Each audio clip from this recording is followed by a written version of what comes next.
Hey, everybody, come on in here. We have room up front. Grab a chair. We're about to enter the Coffee with Scott Adams zone, and it will be glorious. As soon as I've got your comments working so that we have a interactive experience, the best kind. Do, do, do, do, do. Bum, bum, bum. Forgot my notes. Hold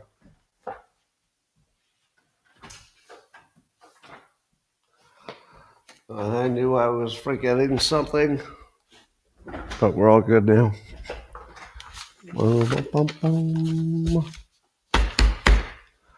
Good morning, everyone, and welcome to the highlight of human civilization. It's called Coffee with Scott Adams, and you've never had a better time. But if you'd like to elevate your experience up to levels that no one can even understand with their tiny, shiny human brains, all you need for that is a cup or mug or a glass, a tankard, shells or stein, a canteen, jug or flask, a vessel of any kind. Fill it with your favorite liquid.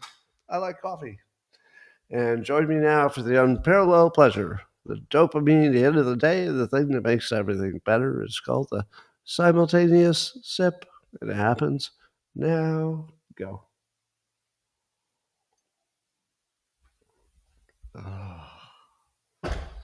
Oh, so good. Well, I wonder if there's any science that they didn't need to do, because maybe they could have just asked me instead. Oh, here we go. Eric Dolan writing for his side post. I always do the Eric Dolan side post stuff. According to a new study, higher income may boost the odds of finding a romantic partner. Hmm. Huh.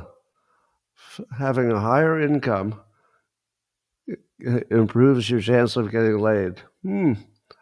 Yeah, you could have asked me. Next time, skip the study and just say, Scott, do you think money would help you in dating? I think it would. Yes, I do.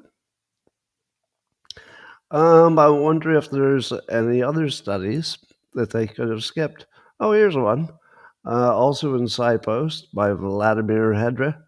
Um, they found out that social anxiety, so if you have social anxiety, it predicts future loneliness.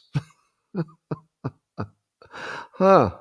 So you're telling me that people who are super uncomfortable being around other people might have a little extra problem with loneliness. Huh. Well, you could have saved some money on that study. Just ask me next time. And I wonder if science has determined that exercise is good for you. Huh. I wonder if exercise is good for me. Oh, yeah. Here's a study in ZMA Science that now they think that exercise and muscles reduce the odds of getting cancer and make your tumors grow more slowly. So, yeah, exercise is good for you in a variety of ways. That's just one of them. Um, and there's a new dating app. Have you heard of this one? The dating app is called T Dating Advice. T is spelled TEA, like the tea you drink. Dating Advice. Apparently, I guess it's the number one app or something.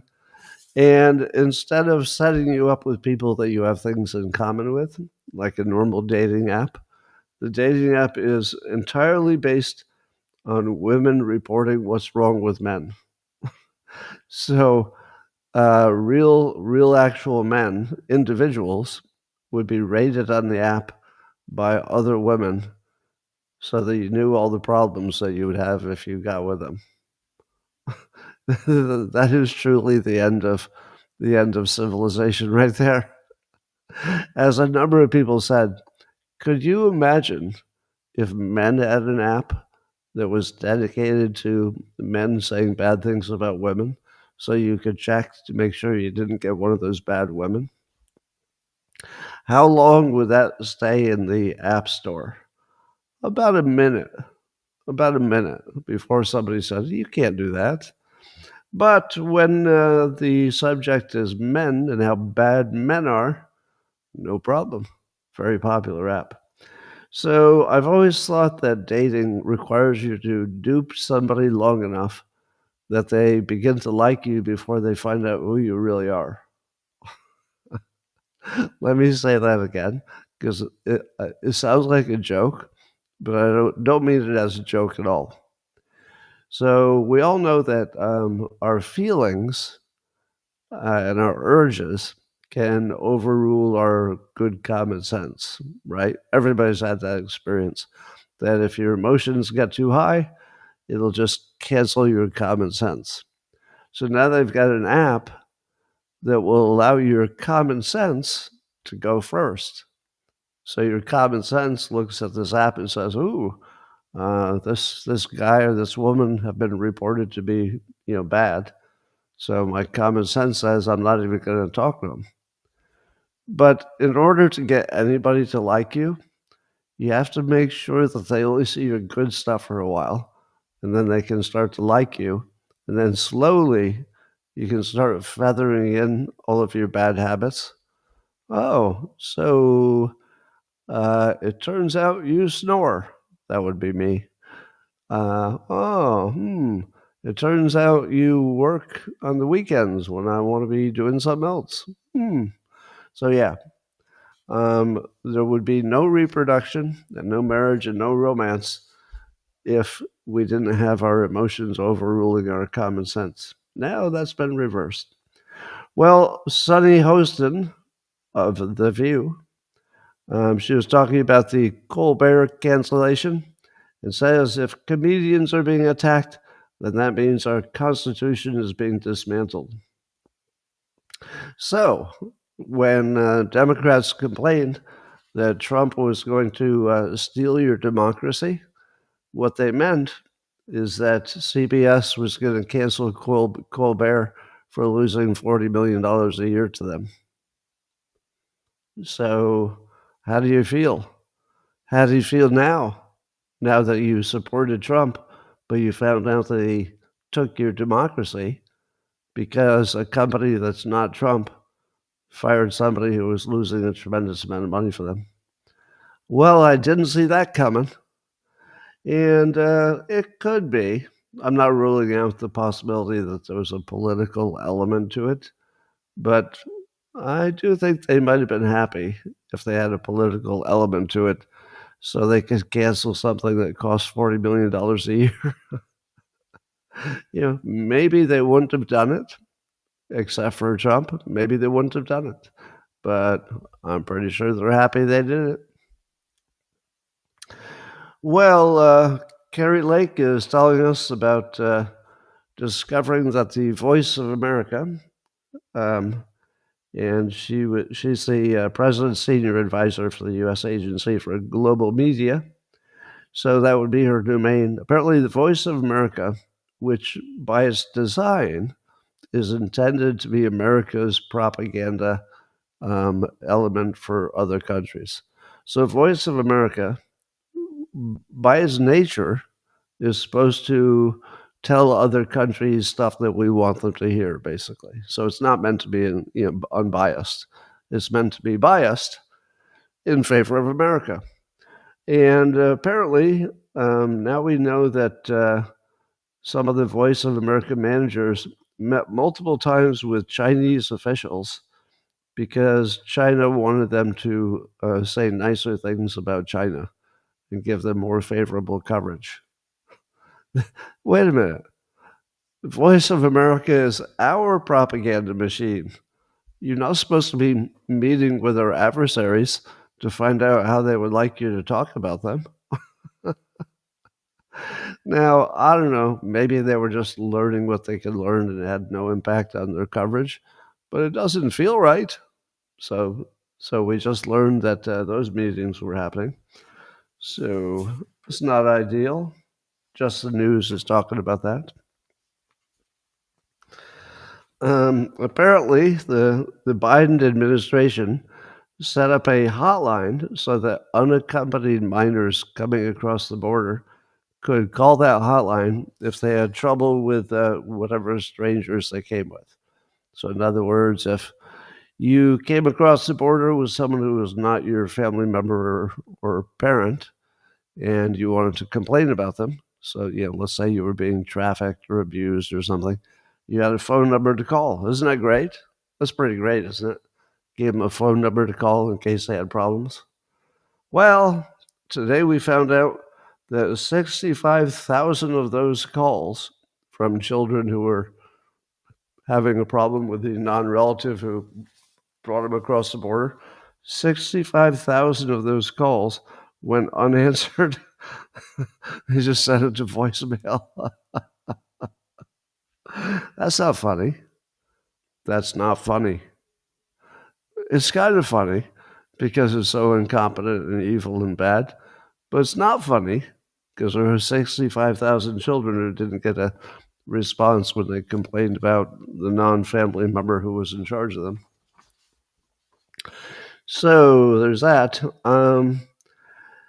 And now, according to Fox News, the Democrat fundraising organization called Act Blue, and they're getting some heat because instead of doing what they said they were doing, which is collecting small contributions from lots of different citizens, they are accused, and now they've been subpoenaed by three powerful committees in Congress, with maybe taking foreign sources of money and finding a clever way to make it appear as though it was being donated by individuals in small amounts from Americans.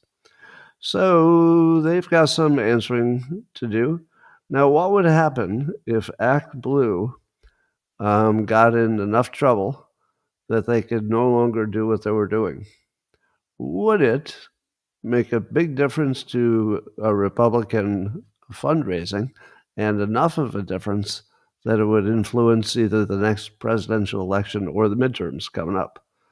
And I feel as if Act Blue might be a large enough entity that if its fundraising got shut down, it would actually influence votes, wouldn't it? I don't know. I'd have to see it in context. This is it's the type of story that I usually use Grok to get the context, because without knowing how much, maybe you could put this in the comments. If I had more time this morning, I would have looked it up. But how much money did Act Blue donate to Republicans or handle the donations for? Was it a lot? Like, does anybody have a dollar amount for that? Because a news story about like this is only meaningful if you know how much money they were providing and if that really made a difference. I suspect it did. Well, in other news, the Trump administration is going to slash 25% of the IRS workforce, mostly with buyouts, as opposed to just regular firings. Washington Times is reporting on this. So they're going to get rid of nearly 26,000 people, reversing Biden's buildup in that same area. Now, do you believe that the IRS will not be able to do their job because they would lose 25% of the workforce? Well, that's what they'll tell you. If you cut anybody's budget by 25%, they're definitely going to tell you that that's the end of the world. But will it be? Probably not. Probably not. We'll find out. In good news for the president, Japan has agreed to a trade deal, and the stock market seems to like it so far. And let's see, the U.S. will levy a 15% tariff on Japanese goods, and said at the same level with tariffs on the same level on the country's critical auto industry. And on top of that, Japan committed to invest $550 billion in America. Now, remember I told you that the Democrats didn't see this coming, that if this whole trade negotiation thing starts working out for Trump, which it is, that it would give him this almost unlimited stream of victories. And that once a week, there would be some important country that said, yeah, we just made a deal. Hold on, my light went out. There we go. So here's another one. Japan has fallen in line. We'll see if that makes a difference. And then the 60 Minutes lawsuit that Trump was pressing against CBS. And you heard that CBS had agreed to pay $16 million. But on top of that, we're learning now that there will be an extra $20 million from the new owners. So whoever buys CBS will pitch in another $20 million in services, basically. So it would be stuff like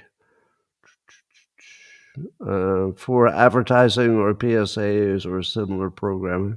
So it would be $36 million in total, but 20 million of that would be in services. And here's how Trump announced it on True Social. This is another in a long line of victories over the fake news media who were holding to account. We are holding to account for their widespread fraud and deceit. The Wall Street Journal, the failing New York Times, the Washington Post, MSDNC, CNN, and all other mainstream media liars are on notice that the days of them being allowed to deceive the American people are over. Make America great again. Now, how many of you are impressed, as I am, that Trump has effectively destroyed the entire fake news media structure in the United States? I mean, they still limp along. They're still doing their thing. But, between the podcasters eating their lunch and Trump hammering on them nonstop, tough times in the mainstream media world. Well, according to the Washington Times, an appeals court has sided with ICE in blocking New Jersey's sanctuary law banning migrant detentions. So apparently, without getting into details, New Jersey was trying to do something that would thwart ICE, and the appeals court said, you can't do that because the federal government has authority over this domain, the immigration, and you, New Jersey, are not allowed to stop them from doing what they are legally allowed to do. So that's another win for the Trump administration. Well, AstraZeneca, which you've heard of that company, big company out of the UK. They have agreed to build the largest U.S. plant in Virginia as part of a $50 billion investment in the U.S. So Trump gets another multi-billion-dollar win. Is it working? Well, in similar news, General Motors says it's going to invest billions in the U.S. to build more cars here and fewer of them in Mexico, according to the National Pulse. So, do you believe that Trump's approach is working in the sense that it's causing big companies to permanently move their facilities to the United States? Well, again, context matters. If you were to add up all of the billions of dollars, and of course these billions will be over 10 years or whatever, and you compare it to the gross domestic product of the country, it might not be that big. But if every day or two you see another national story about another big company that's bringing billions to the United States, that should cause almost every other big company to say, oh, damn it, we're going to have to match that. If we don't say we're bringing stuff to the United States, that's going to bite us in the ass later. So every time there's another story of somebody bringing their investments to the U.S., we get close to the point where they just will all have to do it. We're not there yet, but don't you think that um, two of the things that the Trump administration has accomplished? One is that people are bragging about saving money for the first time. Well, at least maybe since the Clinton era. But now the government entities, when they want to brag and get attention, they say, we're cutting some expenses. We're getting rid of this. That is really good for the country. That people are bragging about money saving as opposed to all the other stuff that they could brag about. And then companies bragging about bringing investment into the U.S. What they brag about is what you're going to get more of. So trend is looking good. All right. Well, you probably see behind me in the corner there the whiteboard. Yes, there will be a whiteboard. I've been trying to understand the whole Russia collusion hoax story and what we know about Brennan and Clapper and Obama and what they did or did not do and was there a crime there, and it's all really complicated. Are any of you having the same problem that you want to understand that story, but you don't want to, make it your full-time job? it's just it's just a lot of details. A lot of these stories have that element to them. So apparently today, Tulsi Gabbard released some additional Trump-Russia collusion documents, and the President Trump is characterizing it this way in quotes. He said, "quote Tulsi is the hottest one in the room right now." Now, when I finish the context, you'll realize he's talking about her work product. So when he says she's the hottest one in the room, you immediately go to, wait, is he me tooing her in front of the entire world? Well, sounds like it. But no, he's referring to her work product that he's impressed with. And he says she found out Barack Hussein Obama led a group of people and they cheated in the election. And he says that Tulsi told me, quote, "You've seen nothing yet." And he says that the bombshell claims that the Obama administration manufactured the Russia collusion hoax, which he calls the biggest scandal in the history of our country. And he says that Obama is guilty of treason for being the head of that conspiracy. He said he's guilty. It's not a question. This was treason. Um, so that's where he stands. Now, Obama has responded to the complaints, saying he was part of this major Russia collusion hoax play that was really an attempt to change the government of the United States. And he said, talking about the documents that came out recently, Obama said there's nothing in the document that undercuts the widely accepted conclusion that, now let's see if what follows is actually a widely accepted conclusion, right?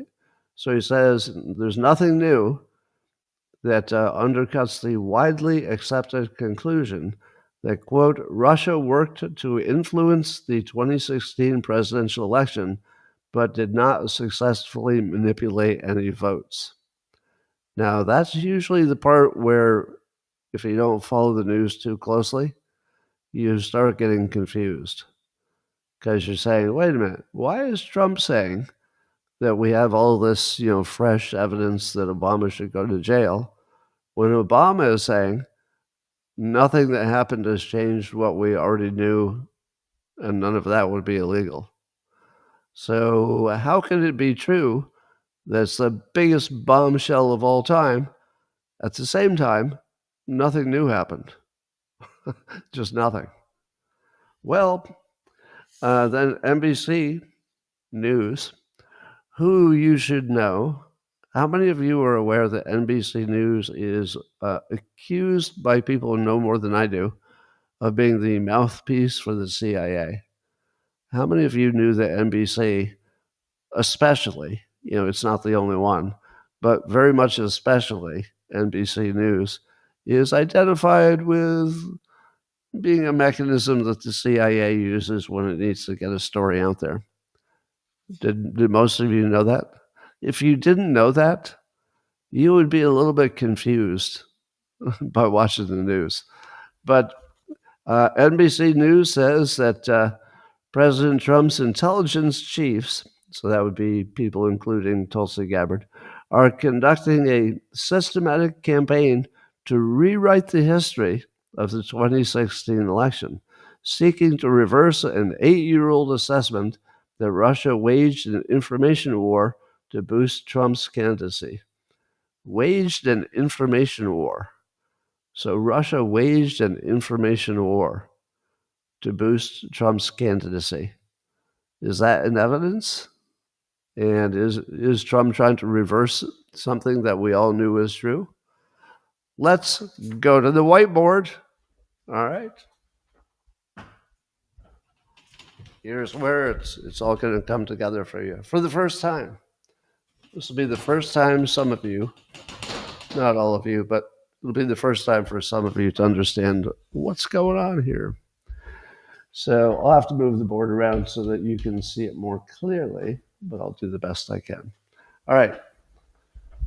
So we go back to 2016, and there was something called the Presidential Daily Briefing that is put together daily for the president. And the Presidential Daily Briefing for Obama during this critical period said that Russia did not hack the election systems. So, in other words, there was going to be part of the daily briefing that would say that our intelligence people looked into it and found no evidence whatsoever that Russia directly hacked our voting systems. Now, the first thing you need to know is that this is a narrow claim. They're not saying that Russia did nothing bad about the elections. They're just saying that they did not, as far as I can tell, hack into the election systems themselves and make a change. Now, the story is that we now know that Obama said, take that back before it gets published. And the worry was that Trump's team would see it.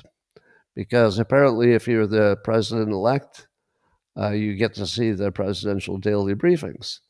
And if they had put out something that said that our intelligence people say that Russia had not hacked our election systems, being very specific, just the election systems, that might be a bad look. So instead, allegedly, Obama ordered his people to go back, and instead of saying what did not happen, they should rewrite it to say what did happen. Now, if Russia had changed actual vote outcomes directly, that would be the biggest problem in the world. But this other stuff, although it looks like it might have been real, was trivial and wouldn't have affected anything. And it would be hard to say that necessarily they did it, Russia did it, for the benefit of Trump. It might have been consistent with Russia's past that they were just trying to reduce our credibility in our system. So they wouldn't care who won. They would be more concerned with it reducing the credibility of our own system. That would be sort of normal Russia activity.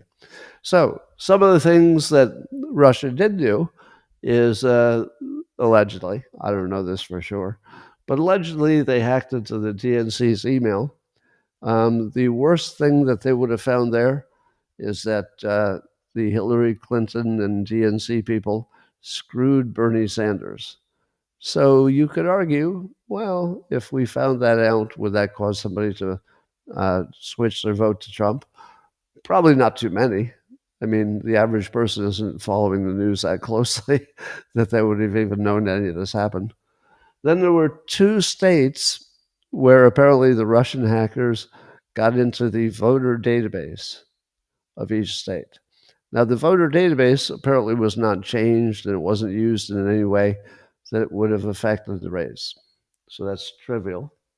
And then, as you know, Russia bought some Facebook ads, but only $100,000 worth, which is so small that it wouldn't affect anything. And then they made some memes or advertisements that were so poorly done that even if you saw them, you definitely wouldn't say it was going to help Trump. But here's the clever part. Brennan was asked to find out if Russia was doing these things to help Trump, or were they just doing these things because they chip away at our credibility in any way that they can. And John Brennan went away and came back and said, oh, yeah, definitely Putin wants Trump, and Putin is doing these things specifically to help Trump. Now, because Brennan put that narrative on it, that allowed the Democrats to say, wait a minute, are you saying that Russia was involved in meddling, interfering, hacking, and maybe some information warfare? And that according to our own intelligence people, the reason is that Putin wanted to help Trump? Well, that's basically Russia collusion. I mean, there's no actual collusion, but Democrats don't really need much to make a claim like that. So the politicians could look at this mess, this messy situation, and they'd say, yeah, there you go. There's your Russia collusion. And then they would throw in the story about Paul Manafort, who was apparently running a scam on some Russian oligarch and saying that he would give him insider information about the campaign, but never gave him any more than some stale internal polling. And then he went to jail for it. But there was no evidence that anybody in the Trump campaign was aware that he was scamming the Russian guy. So there was no collusion there, just bad behavior by Manafort. So here's the bottom line. The claim is that Obama manipulated the intelligence with Brennan to build a picture of Russia helping Trump. And the reason that they did that is to essentially get Trump out of office and degrade him. Now, you might say, but Scott, if all this is true, is this really, as Trump says, one of the worst things that's happened in the country? And I would say, yes. Yes. If this is all true, this is one of the worst things we've ever seen in the country. And Brennan has some questions to answer because he's never really told us, nor would we expect him to. How do you know that what Putin wanted? How do you know Putin ordered this for the purpose of helping Trump? Because it turns out that at least 2 senior people who were part of that decision told Brennan that there's no evidence that Putin wanted to help Trump. And it looks like the allegation is that Brennan just made that up. So he put together some stuff to make it look like there was some backing for it, but it looks like it was just made up. So, like the Steele dossier, just totally made up. So when you see the news talking about it, you'll see stuff like NBC News, which is not a credible source of news, in my opinion. They'll put together the things that Russia did, which you could definitely call meddling, interfering, hacking, or information warfare, but it's so trivial that there's no way it affected the election. And then on top of that, on top of the fact that it didn't affect the election as far as we know, they added that it was Putin's intention to get Trump into office. And there's no evidence for that we've seen. So when you're watching this story, you'll see them conflate the first thing that Obama did with the revised story, and it gets really confusing. Now, do you believe, even if you believe this is all true, does this look like a crime to you? Well, maybe there's some crime here, but how easy would it be for Obama? I'll be Obama's defense attorney now. You've been accused of, changing, telling the intel people to change their report for political reasons. And then I'm Obama's lawyer, and I say, what do you mean? It doesn't make sense to do a daily briefing to the president to tell him what didn't happen. Why would you need to tell him what didn't happen? It would make more sense to tell him what did happen.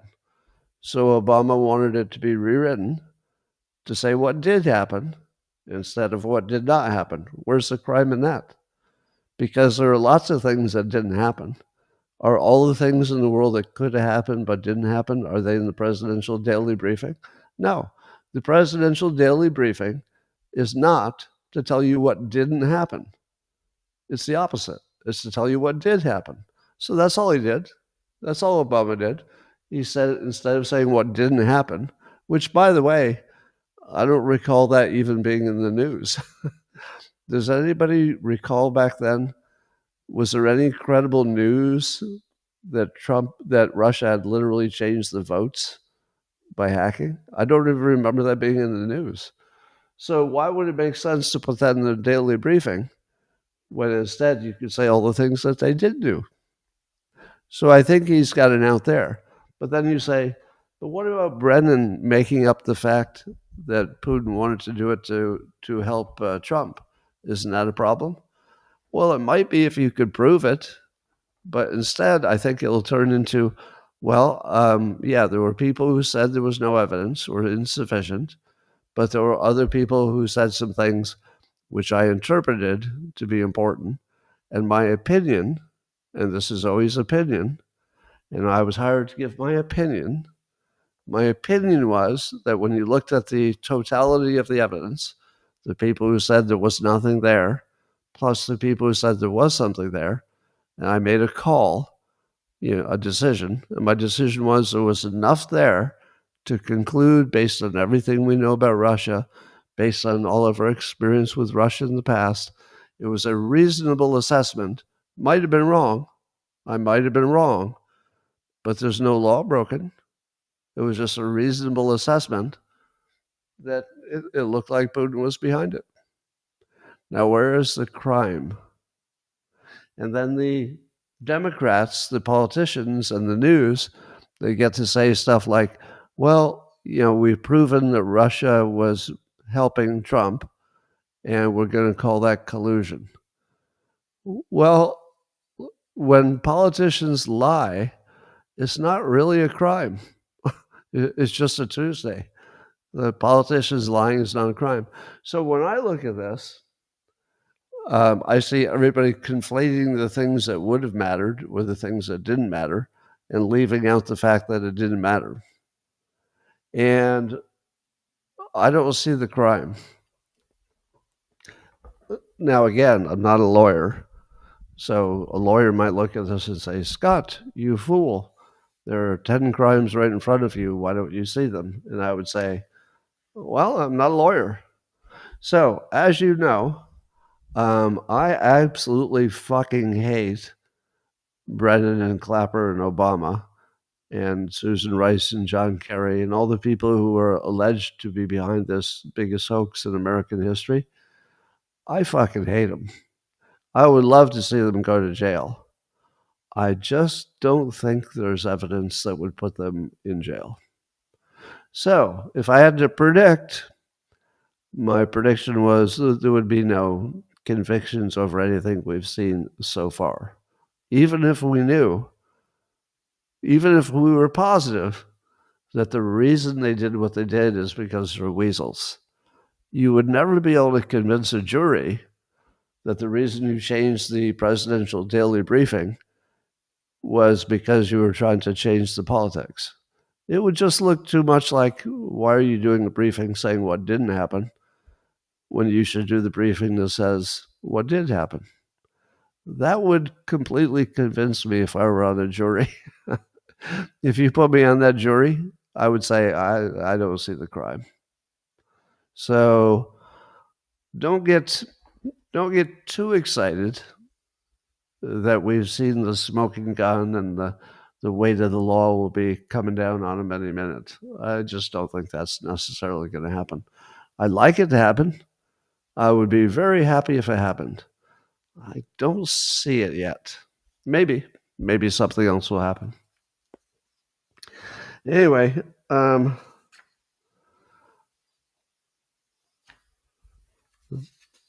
that's my take on that. Apparently, according to the Daily Wire, immigrants to the United States are sending $200 billion a year out of the United States, sending it back to their families. Most of it, the biggest part of that is going back to Mexico. Now, I have two feelings about this because Trump administration has put a 1% tax on that, and they're resisting it. At least in Mexico, they're trying to resist it.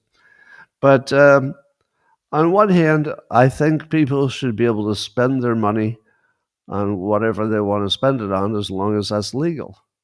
And it's completely legal to send money to your family in another country. So I don't like it being limited because I don't like limiting people's freedom. On the other hand, if you come into this country and work illegally, and you're shipping money that would have gone to an American worker, and then that American worker would have spent it in the United States, there's a pretty big difference between the money just leaving our system and benefiting the other country versus staying in the country where it multiplies. The person who earns it buys something in the store. Now the store owner has some money and they buy something, and etc. So there is a really big difference between the money leaving the country and staying in the country and multiplying. So overall, since I'm America first, I would like to see that taxed. It makes sense to me. I saw a post on X from PhD Kevin Bass. I don't know who he is, but he says a 2020 paper showed that of 500 randomized controlled trials. Now, if you're a nerd and you follow science, you know that a so-called RCT, or randomized controlled trial, is the gold standard of science. If you see that somebody did a randomized controlled trial, you would trust that result, wouldn't you? Because that's the best the science could do. They've randomized, they've controlled, they've got a comparison going on, right? But it turns out that half of the ones analyzed had fake data, and a quarter were purely fabricated. Purely fabricated, meaning that there wasn't any data at all. They literally just made it up. Sometimes they fake some data on top of the real data, and other times they just made it up. And so, how many of you have made the mistake that I have? And I would like to flog myself and throw myself at the mercy of the court, because I too am a person who has said in public, well, this one's a randomized controlled trial, so I guess you can trust that one, huh? I apologize for ever misleading you. A randomized controlled trial is only as good as the data you put into it, and they don't check the data. I mean, typically, nobody's checking the data. Even if it's a peer-reviewed study, they're only going to check the reasoning. They're not going to reproduce the data and see if they use the wrong data. That's not part of the peer review. So if you believed that science was a little bit sketchy, if it's just anecdotal, just people looking at stuff, it's a little bit sketchy if they do a meta-analysis where you take all these bad studies and you see if there's any kind of weird average that you could conclude. That's not the best way to know what's true. And so you're thinking, but if only we could have more randomized controlled trials. Well, then we'd know what's going on, right? Nope. It turns out the science is so corrupt that you can't even trust a randomized controlled trial. And the fact that only, I would say, this year is when I first started to suspect this, because I saw an example of it. I think it involved the vaccinations. There was a case where there was a randomized controlled trial, but they decided to throw away the data from the first 2 weeks or something. Now, if you're the peer reviewer, you would just say, all right, this matches the data, it's an analysis, good enough. But if you knew that they had to throw away the first part of the data to get the result that they wanted, you would say, well, wait a minute, there's a way to game these randomized controlled trials just by where you start the data and what data you put in there, and you get to use your assumptions. Oh, well, I should take this data out because there's a reason that only I understand why it should not be included, and then you can reverse, the outcome of the study. So don't trust your randomized controlled trials. Well, according to Interesting Engineering, the world's first laser-armed tank has been produced out of Turkey. And it's a tank that can jam drones and then use its laser to zap them. So I think the jamming is only half the job. They also want to laser them out of the sky. So I told you that we're heading toward a robot-only war in Ukraine and Russia, on the front lines at least. Just the front lines would be the robots only. And this might be part of that. So there's going to be this never-ending race between the drone superiority and the anti-drone defenses. So that's getting interesting. I saw a stat that cannabis use, marijuana, is being increasingly common in older adults. So apparently the percentage of people over 65 in the US who report using cannabis in the past year has nearly tripled since 2015. So that's about the time that Trump announced his candidacy. And the demographic group that does the highest percentage of voting, the over 65s, started smoking 3 times more marijuana than before, or 3 times more people are smoking it. And I'm surprised, honestly, because if you're not operating heavy equipment and you're retired, I would think that number would be a lot bigger, frankly. How many of you have ever said to yourself, well, I kind of liked that marijuana when I was in my 20s, but, once I had children in the house and, I had to take drug tests for my job and all that, I just let all that go. But then you turn 65 and let's say you're retired and you don't have that much to do and you don't have many hobbies.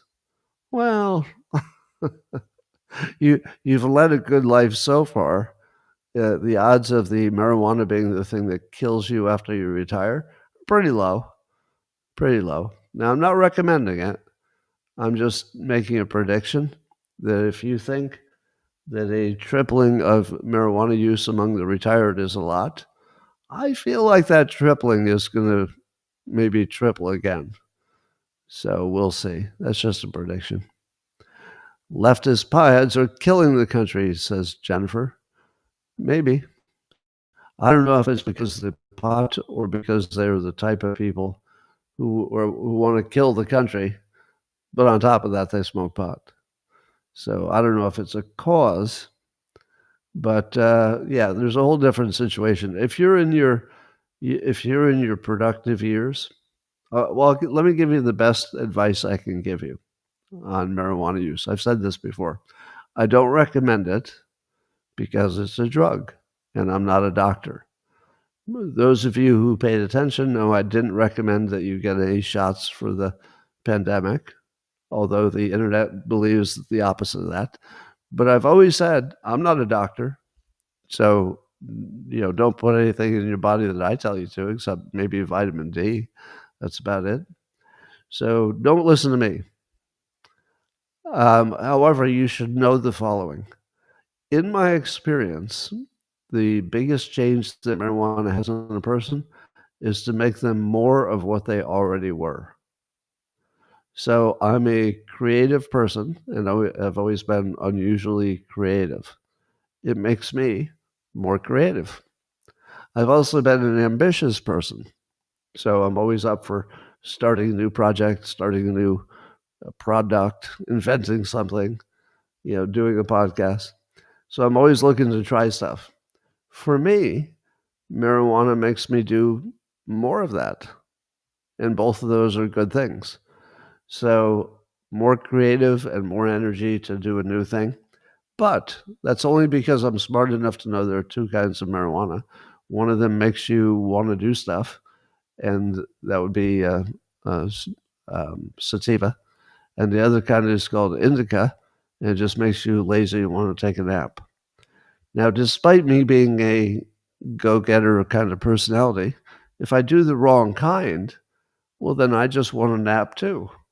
So it'd be just like anybody else.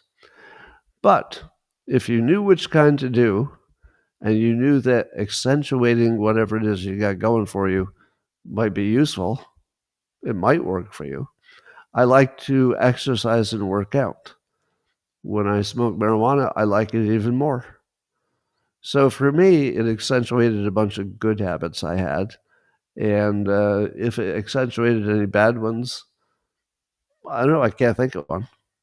However, if your biggest problem in life was that you didn't have a direction and you were too lazy or too timid to do what you needed to do, then the marijuana would make you lazier and more timid and less likely to succeed. So you should know yourself. If you're the kind of person that weed would definitely bring you down and end your possibility of success, don't do it. If you're a retired person who might enjoy painting in your free time and hanging out with your cats, well, then that's a different equation. I don't recommend it, but it would be a different situation. All right. That is what I have for you today, ladies and gentlemen. I'm going to talk to the good subscribers on Locals, who are my beloved. And the rest of you, thanks for joining. I hope the whiteboard was useful. And we'll be back tomorrow, same time, same place, for more fun. All right, Locals will be private in 30 seconds.